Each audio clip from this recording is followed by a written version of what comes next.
ঐতিহাসিক গোলগঞ্জৰ অতাৰ সন্ন্যাসীৰ ধামত ফাকুৱা দৌল উৎসৱ আৰু দুদিনীয়াকৈ মেলাৰ আয়োজন।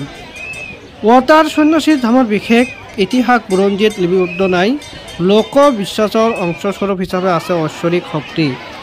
ৰাজ্যজুৰি চলিছে দৌল উৎসৱৰ ব্যাপক উৎসাহ। অতাৰ সন্ন্যাসীৰ ধামত দৌল উৎসৱত পালন কৰিছে গোলকগঞ্জ, গৌৰীপুৰ, ধুবুৰী, শৈলমাৰী, নালিয়া, আগমনী, তামাৰহাল আদি বিভিন্ন অঞ্চলৰ লানি নিচিংগা ভক্তৰ ভিৰ পৰিলক্ষিত হৈছে। প্ৰতি বছৰে ফাকুৱা অথবা দৌল উৎসৱ উপলক্ষে উখল মাখল ৰাজ্যৰ লগতে গোলকগঞ্জৰ অতাৰ সন্ন্যাসীৰ ধামত হাজাৰ হাজাৰ ভক্তৰ সমাগম হয়।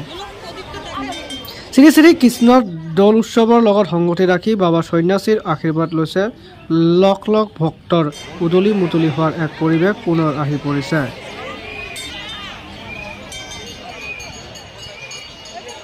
আপোনাক ধন্যবাদ জনালোঁ আৰু তাৰপিছত সমূহ অসমবাসীক আমি হোলীৰ শুভেচ্ছা জনালোঁ।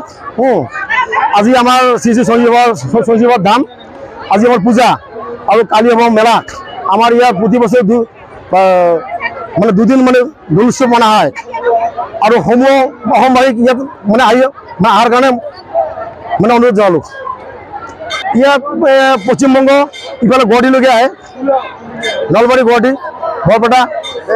ৰাতিপুৱাৰ পৰা ভিৰ লাগি আছে মন্দিৰত। এইসকল ভক্ত কিহৰ বাবে আহে?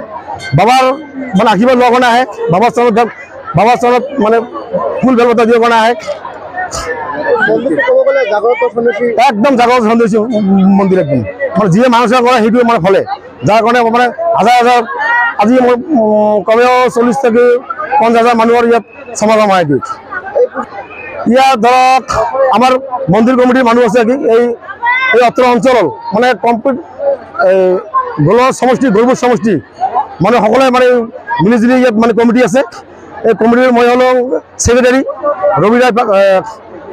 ৰবিচন্দ্ৰ ৰায় হ'ল আমাৰ প্ৰেচিডেণ্ট, কাৰ্তিক ৰায় ডাঙৰীয়া হ'ল আমাৰ কেচিয়াৰ আৰু বহুতে আছে কি সকলোৰে সহযোগিতাত এই মেলাখন পতা হয় কি।